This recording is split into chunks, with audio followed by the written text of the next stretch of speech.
I'm going to share my screen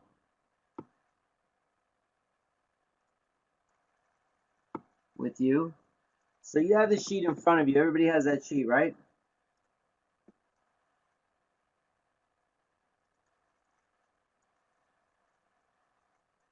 So this is similar to that sheet. I think made it a little bit easier to look at, work with. It's up to you, obviously, if you want to use the either or. This sheet will work too. Um, so let me show you. Let me show you how this works. Can everybody see that okay?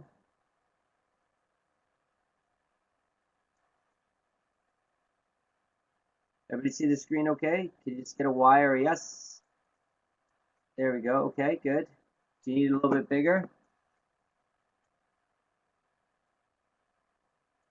How's that? Is that better?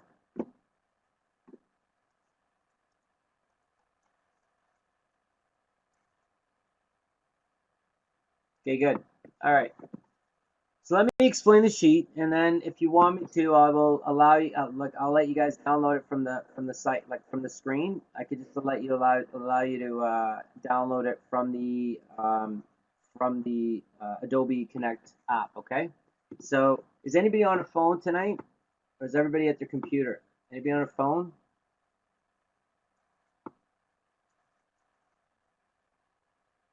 On a computer? Computer, good. Veronica, I know you're on a computer, right? Uh, good. Paul, you on a computer?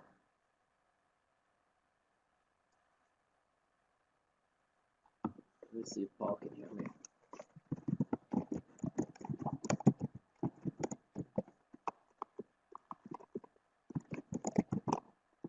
See if Paul can hear me.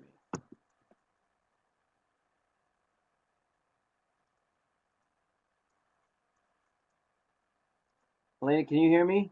You can hear me, right? Veronica, good. Elena, can you hear me?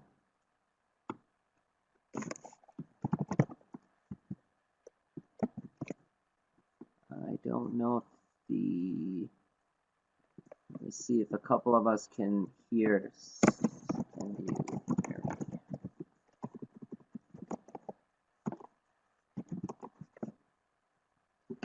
Paul, Helena, can you hear me? I don't think they can hear me. Oh, good. There you go. Okay, so Helena, are you on a computer or a phone?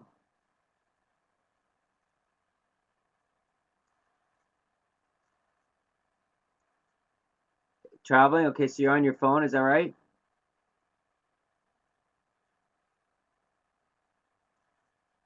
By phone, okay. So Elena, you're gonna have to email me after the meeting to ask for this sheet, okay? Because I don't think you'll be able to download it from the app on your phone. But everybody that's on a computer, you'll be able to download it straight from here to your computer, okay? So Elena, just email me. That's all. Make it that way. I'll send you it after the meeting's done, okay? So Helena, you won't be able to download it. You won't be able to download it on your phone, the file. So any files you won't be able to download. So if you want, just email me after the meeting, and I will. But you can't hear me. Oh, Paul, you can hear me, right? You guys, I can't hear you, so I can't hear you. It's just one way, one way. Everybody understands that, right? So Paul, can you tell me yes, you can hear me?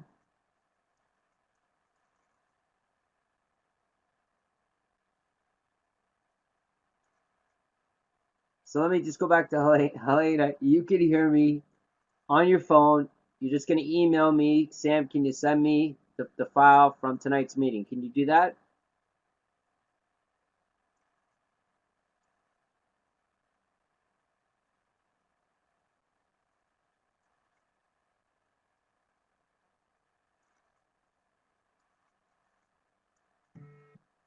Helena, Helena, can you hear me?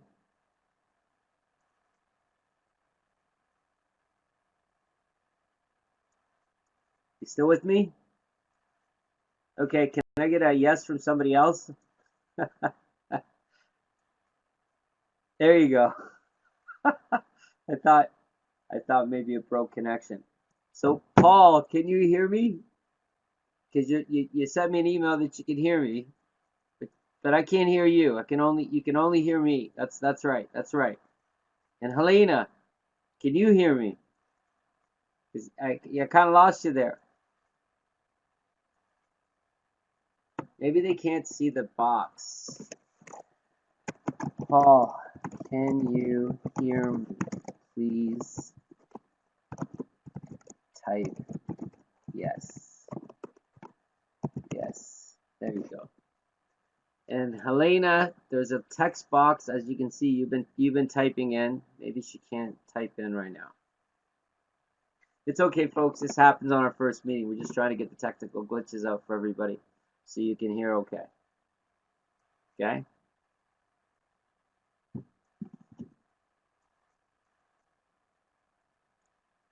So, Paul, you've sent me an email that you can hear me, but you can't type in. Is that the problem, Paul? You can't type?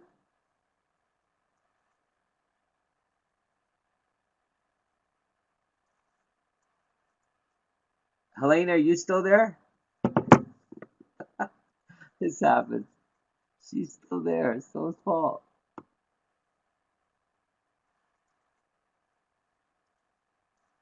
Oh, wow. Okay, so Helena, Paul, if you can hear me, you send me an email that you want the file, okay? Paul, you can download it right from the screen if you're on your computer, which I believe you are, okay? So I'm going to move forward. He can't IM. Oh, okay. That's weird. You can't IM. That's so weird. Huh. Okay. That's weird. I don't know why that's happening. So we'll see if we can deal with that. Let's go back to the sheet. So I'm assuming that everybody can hear me now. So would someone like to give me numbers for a property that they want me to analyze? And I'll show you how this works. It's better if we're analyzing a real property. Anybody have a property they want to analyze? So I need purchase price. Then we got a property that they want me to try here by chance. Not everybody at once.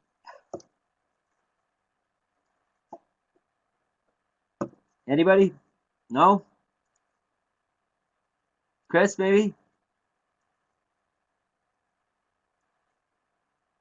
Armenta, maybe? Veronica, anybody? Want to try a property?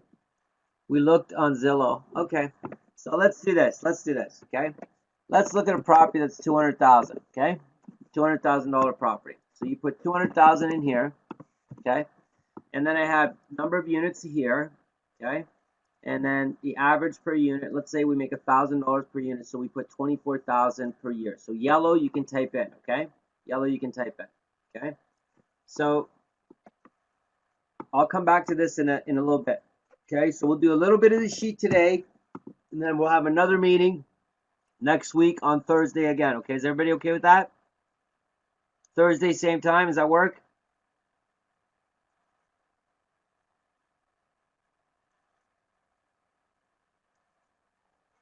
Okay, good. Good. I'm going to assume Helena and Chris, Paul can make the meeting because they got to this one. If you ever have an issue or challenge, just email me, okay? So here we go. So $200,000 property, 200,000. That's the purchase price, okay?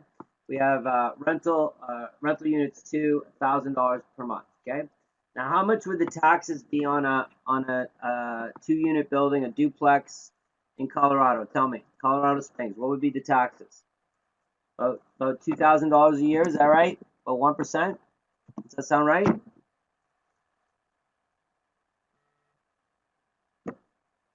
Sound right to you, folks? About $2,000, right? Insurance maybe $1,200 a year.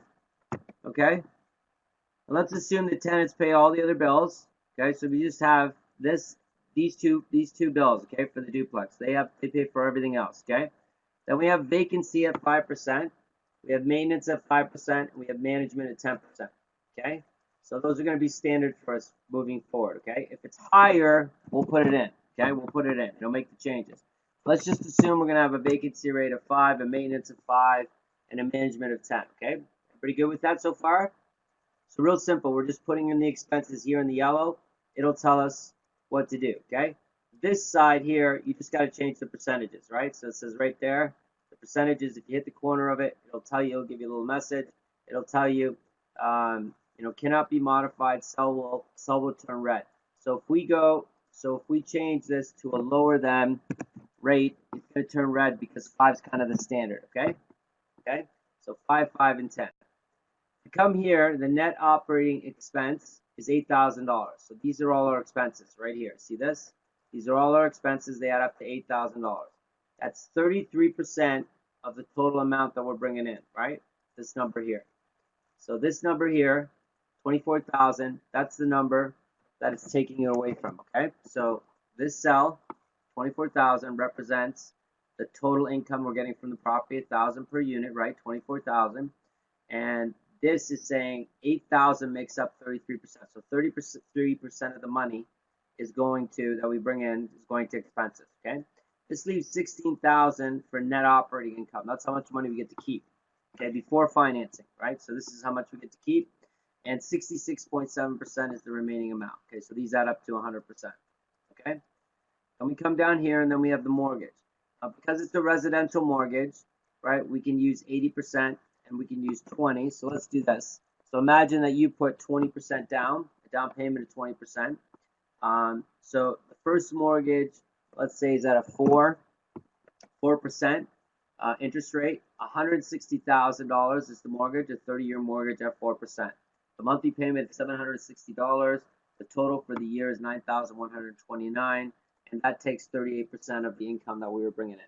Okay, everybody with me so far? We good? Just get a yes or a Y. Good. Anybody confused? Because you can let me know. Let me know. Do you have any questions about anything that I've shown you so far?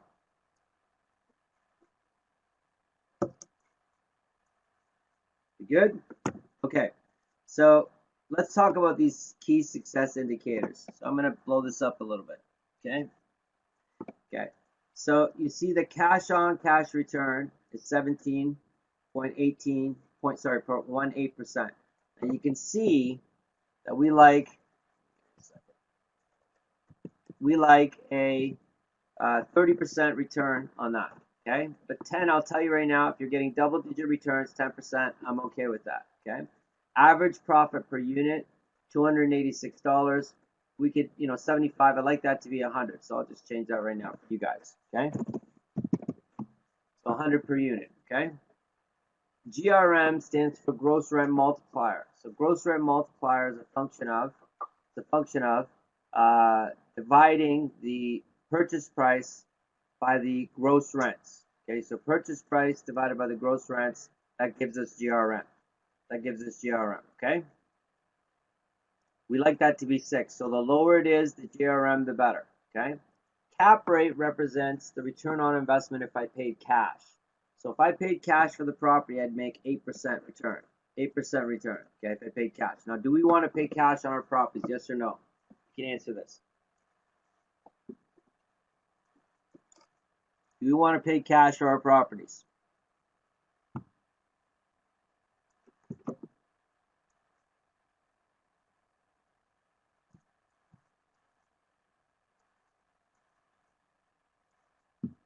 No, we don't want to pay cash for our properties, right? So if we pay cash, the return is smaller. You can see by us financing the property, we make 17.18% by financing it. And that's us putting 20% down. The current cap rate's 8. That's if we paid cash. So this is the cash on cash return represents how much did we put in and what are we getting back. So we're getting 17% versus the 8% if we paid cash, okay? Cost per unit, if there's multiple units, it just looks at it, 200,000 divided by 2. That's going to give us 100,000, okay, per unit, right? So there's 2 units, okay? Coverage ratio is what banks look at, and what they're saying is based on the income you're making, can you cover your mortgage? So if we look at coverage ratio here, our net operating income is $16,000. That's how much money we get to bring in before financing. to finance it, it costs us $9,130. So basically, the bank could see that after all our bills are paid, we have enough to cover financing and some. Does everybody see that? That's what 1.75 means. So a 1 would mean break even, right? If we had a coverage ratio of 1, it means the money we're bringing in, basically all of it's going to cover the mortgage. Does that make sense to everybody? So if this was, say, slower here. If this was 5%, let's see what the coverage ratio. Let's try 8%, maybe. 8%. Let's see if that does it. 8.2, 8.2. I'll explain to you what I'm doing right now.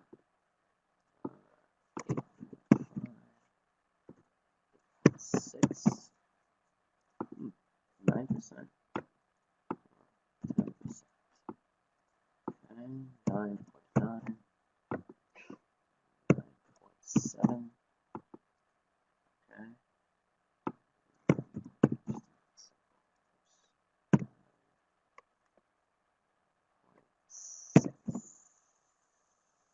That's 96% interest. That's not going to be normal. There it is. Okay. So you see here, now if we were paying 9.6%, just pretend, for the mortgage, right? So 30-year mortgage, 80% of the 80% mortgage, first mortgage, 30 years at 9.6%. You see what this shows? A 1 means that we're just bringing in enough money to cover the mortgage. Does everybody see that? We'd actually be losing $23 a year. Does everybody see that? So this coverage ratio is important to banks, and lenders, right? Even investors, because they're showing that you bring in enough money to cover this. So 1 means you're breaking even. We want this number to be over 1. We want this number to be over 1. So if we go back and we change this to a 5, right, we see that the coverage ratio now is 1.56, which means we can cover the mortgage and we have money left over. Does that make sense to everybody? Just type in yes or Y. Good. Do you find this easier than the other sheet?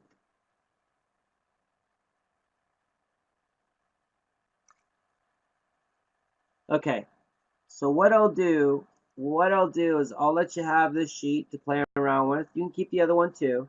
I'll let you play around with the sheet, and that way you have a different view at it. And what I'll do is next week, not this week because I don't want to overwhelm you, we'll talk about this section here, which actually evaluates the property. Do you remember the offer we made, the total wealth accumulation offer? We made VTB, interest only VTB. Remember we did this in the class? Everybody remember this? Okay. So I'll go through this stuff on next class, next meeting that we have. This is what I want you to do for me, okay? Is I want you to play around with this sheet, just the top half, and see what the numbers do for you, okay? So if you know that you can get a 4% mortgage, put in 4%. But I'd like you to test out your own house. I am now. Oh, awesome, Paul. Good. So, Paul, do you have any questions? Because I know you weren't able to IM. Do you have any questions about any of this?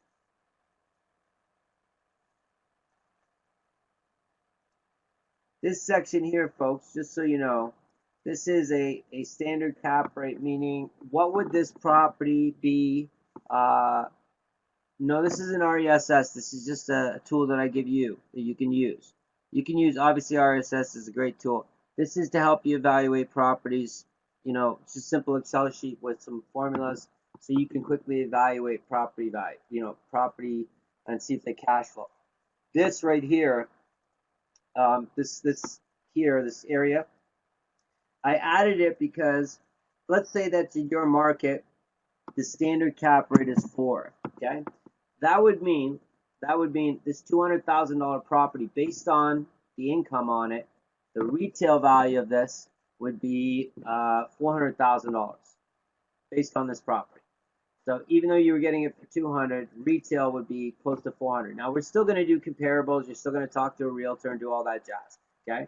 But this helps you get an idea of what area you're working in. So if you were in, say, San Francisco, or you were in a New York, The cap rates are like this. They're like 3, 2.5. So look at this property. This property would be valued at $640,000. And the estimated discount if you get it for $200,000 would be $440,000. Okay, that's something I'll explain more in our next meeting. I really want to just focus on the other section. Okay, the other section, the simpler section here, which just, I put in the address of the property, I put in how much, and I see what the numbers show me. Now, does anybody want to give me some numbers to throw in here? We could try it together. Well, I mean, no. Well, it depends, right, Veronica? You're talking about the expenses. Is that what you mean? Most listings have price, and they'll have the rental income, right? They might have the taxes and the insurance. These other bills, yes, we need to find out what those other bills are. So we definitely need to know what they are. They don't usually list vacancy, maintenance, and property management as expenses, but we will because we don't want to manage our own properties, right? And we know there's a cost to owning a property. Does that make sense to everybody, right? We have to maintain it. Numbers Zillow shows. Well, you could use that as a starting point if you wanted to. That'd be all right, Veronica. But we'd have to verify with the seller, right? We'd ask the seller for an income and expense sheet. So that makes sense, though. Totally, using Zillow to help you is a good idea. Where does HMO fees come into play? Well, the other sheet works with HMO fees for you. We haven't put that in anywhere, but you can actually change the interest rate. If you're paying it through an interest rate or an actual set fee, you can add that to your overall cost when you exit out of the property. Okay, so this isn't covering any of that, right? This isn't covering any of that. The other sheet does. The other sheet does cover those transactions. So the cost of the transaction, this sheet doesn't cover that. Okay, the other sheet talks about how much it's going to cost for lawyers, other fees, any other fees that you would have. This really deals with the property without any closing costs. Now, you still have that one, Paul, right? You have the original sheet that I sent you?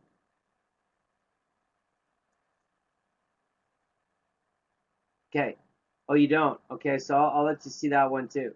So homeowners association fees, if they're monthly, Paul, you would put them in here, okay? You would put them here. You see these expenses? So if I did other, you could change this other to homeowners association fees, and let's say they're $500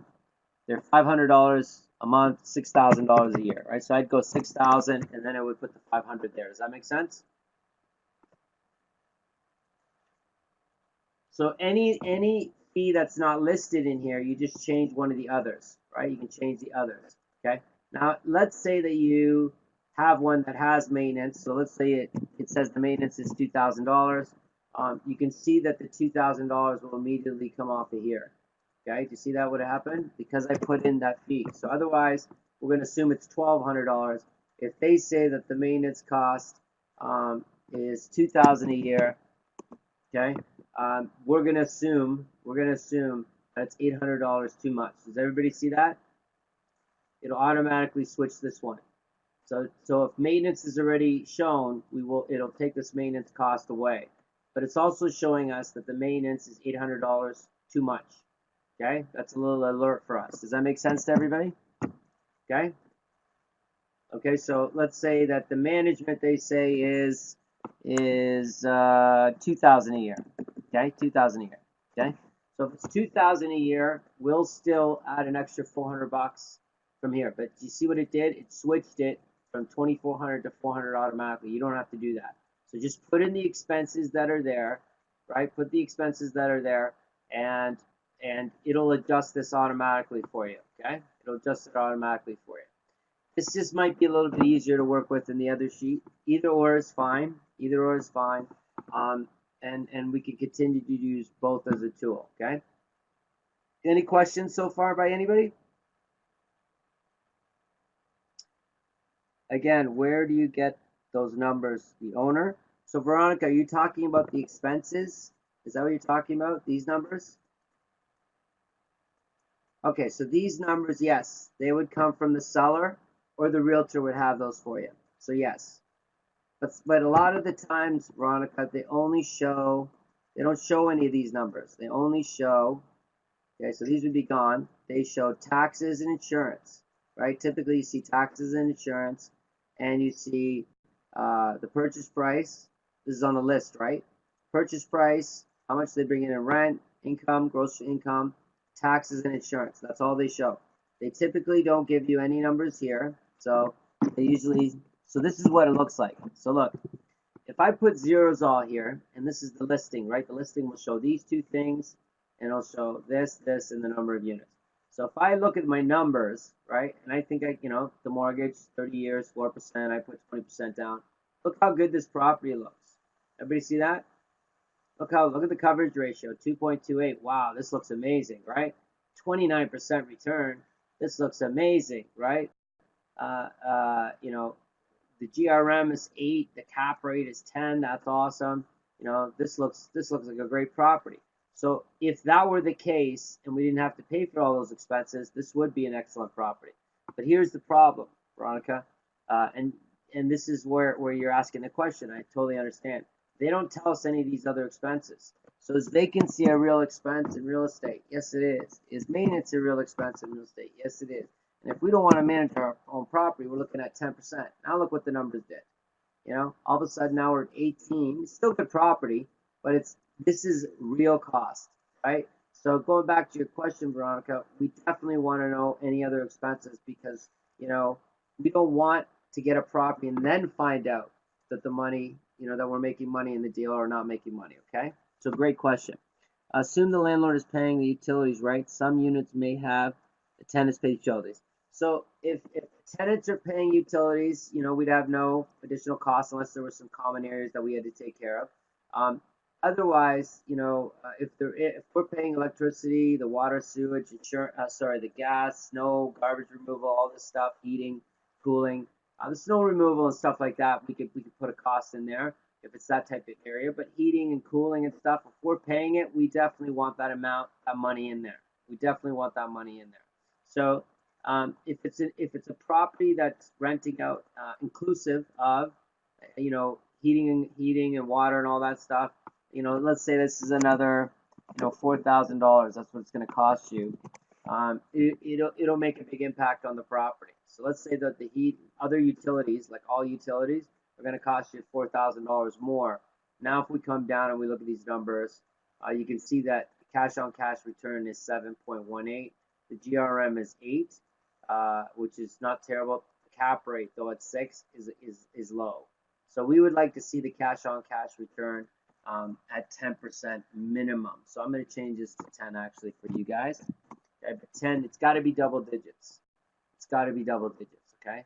So you can see the impact and the effect of that extra expense, what it does to your cash flow, right? All of a sudden, you're making over $100, which is great, but the return sucks. Everybody see that? The return sucks on this property. Now we can fix that though. No less than 25% cash on cash return, correct? Well, you know what? To tell you, Chris, I think 10%, anything double digits is fine. 10% or higher is fine for me. I think that's good. If you can get 25 and 30, which you can once you start doing creative financing, I think that's better, obviously, for sure. So to give you an example, to improve this property's return, all we have to do is take out some of our own money, right, to increase the return. So let's say that we get someone to put up 10%, and we put up 10%. The thing is the interest rate that you pay on that money, you have to find the spot that makes sense. So that's not going to work for us. That's not going to work for us. So basically, it's telling us that we need a partner if we want to make this work, if we want to put in less money. And this is the whole problem of this property, really, because you can see now the profit per month is $91, too low. But the cash-on-cash return is 11.2, which is good. So this property needs a couple things to fix it, right? So we either have to reduce the interest rate, okay, and we can get a partner to help us. That would be good. So if we can get this to 3.5, we come down here, we see, yep, it works. We can get a 3.5 mortgage at 30 years. Look what happens. The cash-on-cash return to 13, which is over 10. and the average profit per unit is 114, which is over 100, which is good for us. Okay, which is good for us. Okay, does that make sense to everybody? We want this to be 10. We want the average profit per unit to be $100. Okay, so good cash flow and good return. It said 30 before, that's why it's red right now. But don't worry about the color. Don't worry about the color so much. I just want you to, find the numbers, right? 100 per door and 10% over. Okay. The coverage ratio you can see is 1.3, which is great. So this property would work if we could get the lower mortgage, right? That's the same thing as us. If we put the, oops. See, hold on. Okay, so us putting 20% down, us getting 80% mortgage, this property is gonna work for us. Okay, I don't want you to put in it, because when you put that 20% down, you can see the return drops. Cash flow goes up, but the return drops. Okay, so I'd rather you partner up with someone if that was the case to get that to 10. Okay. The other problem, or the reason that we had the issue in the first place, was this $4,000 for utilities that we were paying for the property. So if I take that to zero, well, everything's hunky-dory. I have $308. That's if the tenants are paying all the bills, right? So 308 is the cash flow per month per unit, and 18.5% is the return that we get. Okay. So here I could go. Let's bring in an investor. Okay. So I can bring in an investor and pay an investor. Let's see, we can pay 10. Look at that. We could pay an investor 10% return to give us 10% of the money, and we'd still be okay. 26% return and $222 per door. Does that make sense to everybody? So we increased our return by putting in less money. That brought down our cash flow, though, for sure. It did bring down our cash flow, but we'd rather have a higher return than cash flow. That being said, we want the cash flow to be at least $100. At least $100. Does that make sense to everybody? So we want double digit, and we want the return to be 10% or higher, and we want the average per unit to be $222 per month. In this case, it's 220. My apologies. $100 per month per unit. So listen. So any questions about that so far? Does that make sense to everybody? Good. Okay, good. Can I get a yes from the rest of the group? Veronica, you good? Everybody else good? Yeah, Felix, good. Awesome. Awesome. Okay, so does anybody want to try a property? I'm more than happy to try a property if somebody wants to try a property. Anybody want to give me some numbers? GRM? So GRM, sure. So GRM, let's look at GRM. Okay, so GRM, which is right here, okay? GRM is simply this. So I'm going to write it in here, but it's fine. Don't worry about it. I'm going to get rid of this stuff too. I don't want you to. Let's delete that. Give me 1 second. I'm just deleting some tabs that you don't need right now, okay?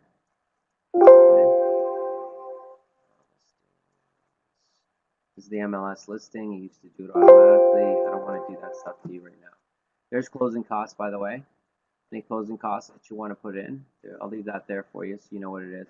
This is an amortization table, which we actually don't need. Okay. So these are the only two that we actually need. Okay. So these are the ones that I'm going to send to you. Wow. Save as cash flow sheet version 5. I'll call it for you guys. Okay. Okay. All right. Okay, so GRM. So let me explain GRM. Okay, so let's do it over here. So GRM, what is GRM? It is purchase price,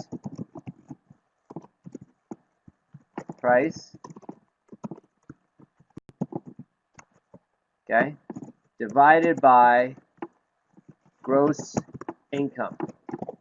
That's rent, right? So GRM is purchase price divided by gross income. Okay, so let's look at this. Purchase price is here. We're going to put the purchase price here, and we're going to put gross income income here, okay? And this will equal the GRM. So this equals purchase price divided by gross income, okay? So let's do this. Let's go equals, yeah, let's go back to our cash flow statement. Here's the purchase price, okay? So the purchase price is 200,000. 200,000 equals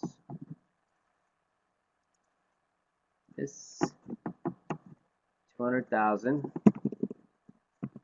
Oops. Okay. And the gross income was how much? 24,000 per year. So I got 24,000, 2,400, or no, 24,000. The GRM is 8.3. Okay. You see that? Everybody see that? Does that make sense? So let me make that a little bit bigger so you can see that. Okay. So for us, do we want this number higher or lower? Well, if I was purchasing it for more, watch what happens. What does the GRM do? It goes up. It goes up, right? So if the GRM, we want this GRM to be low because the ratio of income to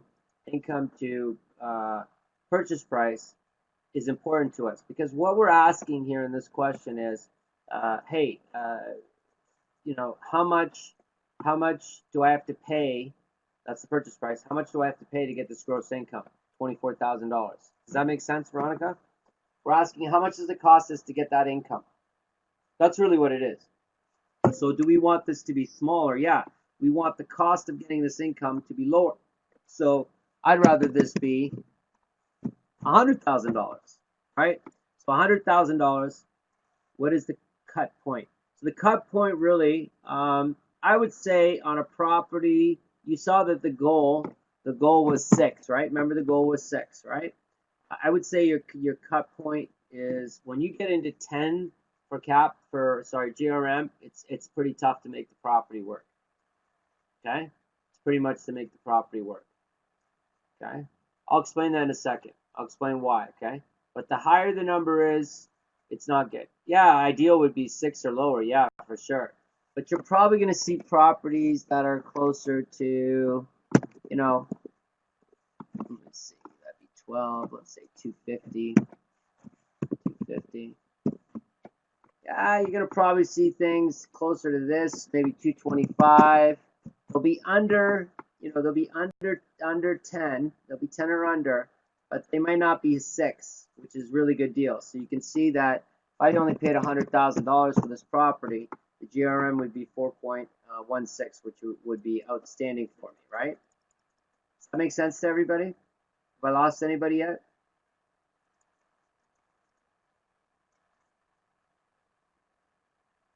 $10 is acceptable. Well, 10 we can work with. 10 we can work with. I'll explain what I mean in a second. Okay, I'll explain why that's, you know, 10's not necessarily a yes, but 10 at least. When you start getting into 12 and 13 and 15, it's virtually impossible to make the property work. It's virtually impossible. And I'll explain that in a second. The next thing I'll show you is cap rate. What is cap rate? So cap rate is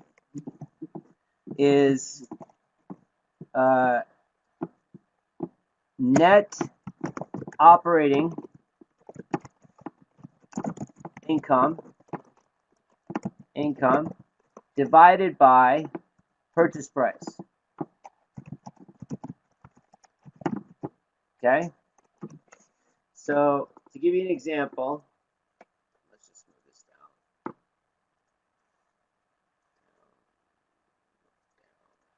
There we go.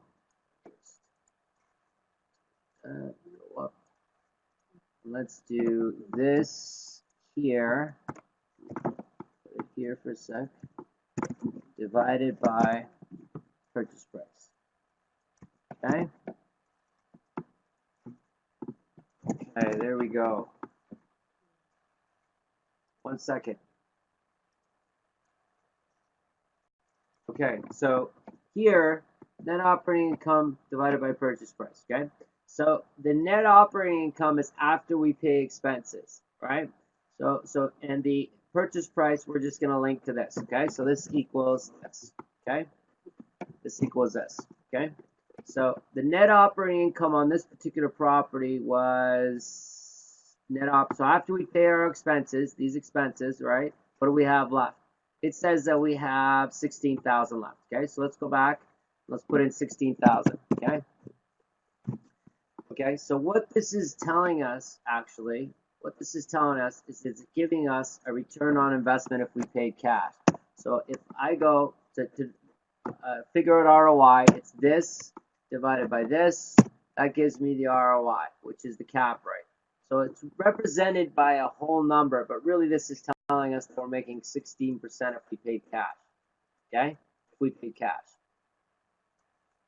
No problems, Felix. Felix, you're going to be there next week, right? 8 o'clock? Excellent. So everybody, you'll get the recording of this video on our next meeting, okay? Our next meeting, I'll give you the link for the video, okay? But the sheet, I'll give you. Felix, send me an email and I'll send you the sheet, okay? No worries, folks. I'm here to help you, okay? I'm here to help you. Okay.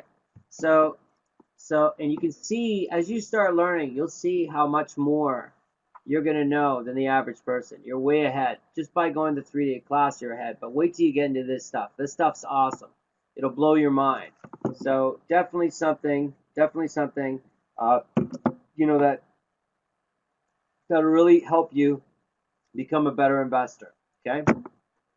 So I'm just going to go another 5-6 minutes, okay, because we're almost on the hour, okay, and then we'll just meet next week just to explain cap rate and GRM, because I think it's really good to know, okay?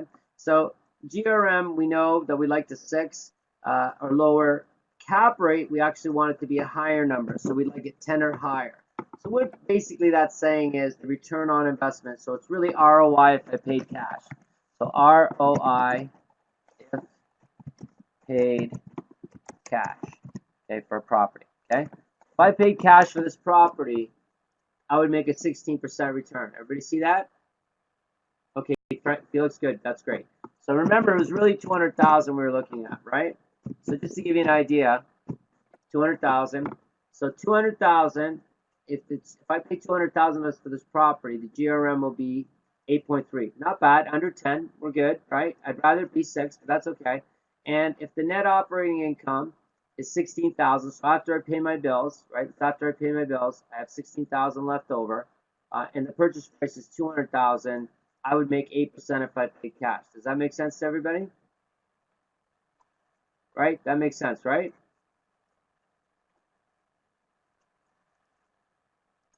Just a quick, yeah, good. All right, so let me bring that down. So it looks like the numbers here. Okay, so here's the thing, right?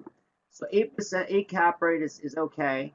We don't want this cap rate to be too low, or it's very difficult to make the property work. So let's go back to that $300,000 property, right? If we paid $300,000, so 300,000 would be a 12 cap rate and a 5 cap rate and 12 GRM.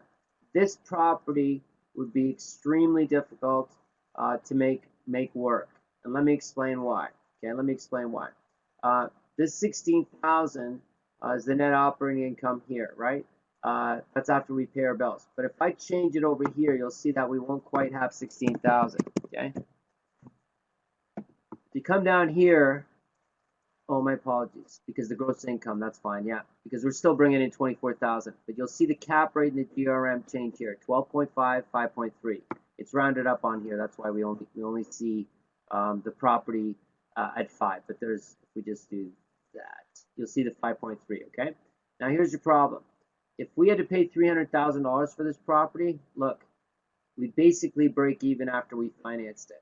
There'd be the average profit per property is 10 cents. It's 10 cents. That's what we'd make. And the cash on cash return would be 0.01%. So this would be a bad property if we had to pay $300,000. Think of it as yourself asking yourself, how much do I have to pay to get that income? Because that's really what it comes down to, okay? Because, and just to give you an idea, this up here, you can basically figure out, just by knowing the income of a property and the purchase price, you can know if it's something worth looking at. And we want it to be something that's very easy, that we understand whether I should be spending time on this or not. So if you don't see the cap rate, because cap rate, remember, net operating income is Remember what that is, right? That's gross income minus what? Expenses. Okay? That's what that is. Okay? So think about this. Think about this. If you didn't have to know the expenses, and remember you were talking to me, Veronica, you were saying, what, how do we get, we got to ask for the expenses. You could know right away, just from this top little part, if a property is worth looking at. If it's worth even asking for the income and expense. Because if the GRM is at 12, I can tell you right now that the likelihood of it making money is slim and none. Slim and none. Does that make sense to everybody? Right? And we want to know real fast if it's worth looking at. So all we'd have to have, and from a listing, you can get income, gross income, right? No expenses, just gross income and purchase price, and you can know right away, do I want to spend any time on this? If it's a 12.50, no, we don't want to spend any time on this. And because there's very difficult for us to make money on this property, right? Look at this. If we paid cash for it, cash for this property, we'd still only make 5%. And it's not worth paying cash for 5%. It's not worth that return, okay? So there'd be zero, almost zero, virtually, there'll be zero cash flow once we finance it. Because cap rate, there's no financing. We haven't done financing yet. So think about it. If we make 5.3% and we're paying, a 5% mortgage rate or 4% mortgage rate, there'll be no money left over for us in cash flow. So it's important for us to have a decent GRM, which is the easiest thing to do, right? All you're getting is purchase price and gross income. Does that make sense? You don't need to know any of this, income and expenses. Sorry, the expenses, really. Income, they'll tell you, right? So in a real estate listing, we'll see what? We'll see purchase price and gross income. Just these two alone will tell us if the property is worth looking at. So GRM is a great metric for us to understand and know how to use, okay? Any questions about that?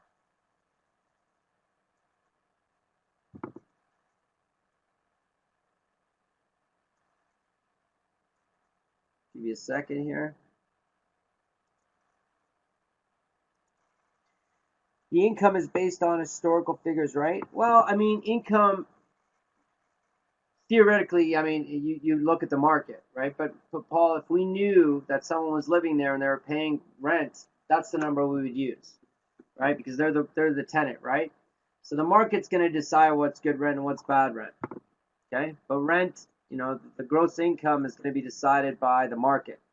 Typically, when you're looking at duplexes, triplexes, fourplexes, they'll have tenants in there, and they'll have people, at least some information on the income that potentially the property will make. Okay, so what I'm going to do right now, give me 1 second. What I'm going to do right now is I'm going to stop sharing for a second. Give me 1 second. So let's do this, and everybody stay on the call. I'm going to give you the sheet. Okay, so hold on a second, and I'll give you the sheet. Okay, so give me 1 second.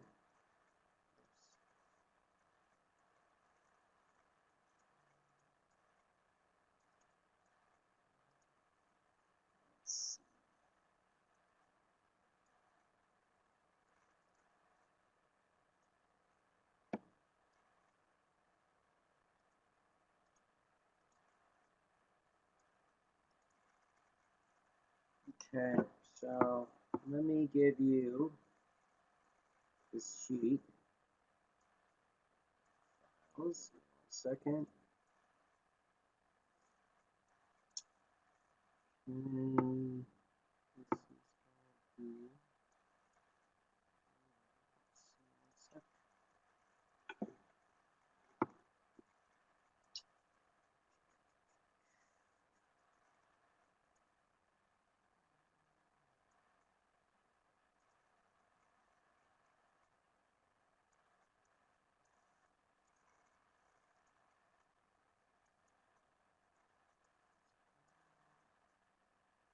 give me 1 second, folks. Sorry, just grabbing the file here for you.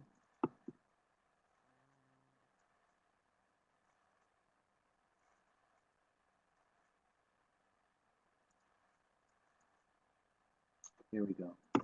Okay, So right now you're going to see on your screen a file. Just hit upload. Go ahead and do that now. Once you have it, let me know.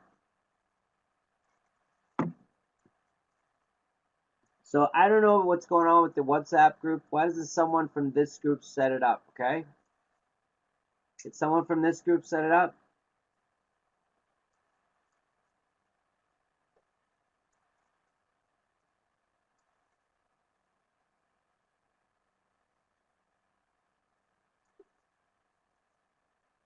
So hold on one second, folks. Give me 1 second. After we stop the call, stay on the call, okay? Because I'm still recording. I just want you to grab, does everybody have a copy of the cash flow sheet? Version 5. Does everybody have that? Okay, good. When you got it, just say yes. So Veronica, you can't do it on your phone, okay? So send me an email now asking for it. Paul, did you get it? You got it? Good. Chris, good. Good. Felix, you got it?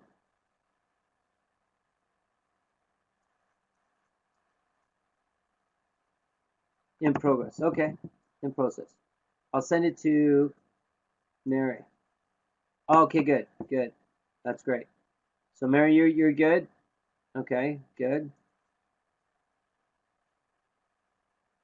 Okay, just gonna wait for Felix.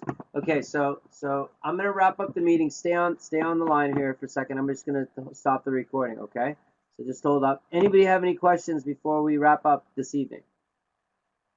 Any questions? Okay, type in yes or Y that you're good. Yes or Y that you're good. Okay, good. Mary, you're good. Yes or Y. Just tell me you're good. Okay, Paul, you're good. Chris, you're good. Got it. Good, Felix. I need to play with. Yeah, no worries, no worries. Mary, you're good. Okay, Veronica, you're gonna email me. Okay.